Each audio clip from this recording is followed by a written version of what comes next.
ป่าไม้มีความสำคัญหลายต่อการดำรงชีวิตของประชาชนติดพันกับชุมชนต่างๆในสปป.ลาวป่าไม้สนองแหล่งอาหารสนองแหล่งน้ำสนองไม้เครื่องป่าของดงยาปัวพยาธิและช่วยปกปักรักษาสิ่งแวดล้อมให้แก่ลูกหลานในอนาคตเพื่อช่วยให้ชุมชนสามารถคุ้มครองทรัพยากรป่าไม้ให้มีความยืนยงชาวบ้านและทีมงานวิชาการขันเมืองได้ร่วมมือกันจัดตั้งปฏิบัติเวียกวางแผนคุ้มครองป่าไม้ขันบ้านซึ่งการวางแผนคุ้มครองป่าไม้ขันบ้านได้ถูกจัดตั้งปฏิบัติภายหลังการวางแผนนำใช้ที่ดินแบบมีส่วนร่วมและลงลึกเฉพาะการคุ้มครองพื้นที่ป่าไม้ภายในบ้านในระหว่างกองประชุมเปิดเวียกงานวางแผนคุ้มครองป่าไม้ขันบ้านชาวบ้านได้มีการทบทวนคืนแผนนำใช้ที่ดินแบบมีส่วนร่วมได้รับฟังการนำเสนอขบวนการวางแผนคุ้มครองป่าไม้และมีการปรึกษาหารือเกี่ยวกับการมีส่วนร่วมของประชาชนต่อเวียกงานดังกล่าวการมีส่วนร่วมของชาวบ้านเป็นมีความสำคัญหลายเพราะว่าชาวบ้านรู้ขอบเขตป่าไม้สภาพพื้นที่ป่าไม้ของเขาเจ้าดีกว่าผู้อื่นพิเศษยิ่งไปกว่านั้นแม่ยิงบ้านได้รับการส่งเสริมให้มีส่วนร่วมหลายขึ้นในขบวนการวางแผนคุ้มครองป่าไม้บ้าน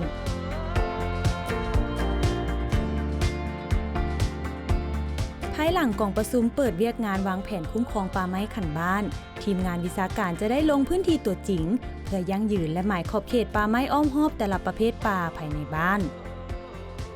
ชาวบ้านได้เฮ็ดเวียกอย่างใกล้ชิดร่วมกับทีมงานวิชาการขันเมืองในการกำหนดพื้นที่ป่าไม้ตัวจริงและเก็บกำข้อมูลป่าไม้อยู่ภาคสนามการหมายขอบเขตและเก็บกำข้อมูลป่าไม้อยู่ภาคสนามนั้นจะช่วยให้ชาวบ้านมีความเข้าใจต่อกับสภาพพื้นที่ป่าไม้และขอบเขตป่าไม้ภายในบ้านของเขาเจ้าดีขึ้นกว่าเก่าข้อมูลภาคสนามที่เก็บกำได้จะเอามาปรับปรุงแผนที่ป่าไม้บ้านขึ้นใหม่และช่วยกำหนดพื้นที่เพื่อลงไปสำรวจปริมาตรไม้ในขั้นต่อไปหลังจากนั้นพนักงานและชาวบ้านจะเข้าป่าน้ำกันเพื่อเก็บกำข้อมูลเกี่ยวกับสภาพป่าและปริมาตรไม้ยืนต้นเพื่อนำไปวางแผนและคุ้มครองป่าไม้ให้ยืนยงในอนาคต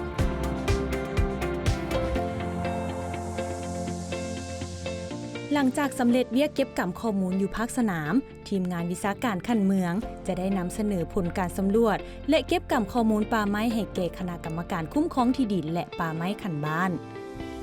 พร้อมทบทวนคืนสภาพพื้นที่ป่าไม้และปรึกษาหารือกำหนดบรรดากิจกรรมคุ้มครองป่าไม้บ้านในอนาคต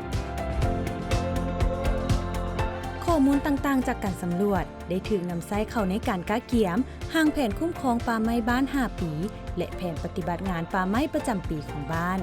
แผนดังกล่าวได้รวมมีกิจกรรมคุ้มครองป่าไม้แบบยืนยงการติดตามและประเมินผล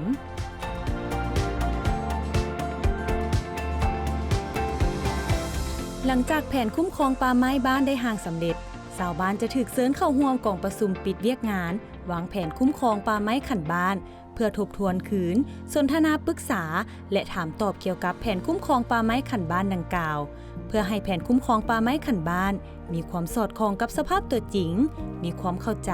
และได้รับการสนับสนุนจากชาวบ้านในการจัดตั้งปฏิบัติภายหลังมีการปรึกษาหารือเห็นดีเอกภาพต่อกับแผนคุ้มครองป่าไม้บ้านแล้วชาวบ้านทุกคนจะได้เอกภาพยกมือเพื่อรับรองเอาแผนอย่างเป็นทางการแล้วประธานปกครองบ้านจึงเซ็นรับรองแผนดังกล่าว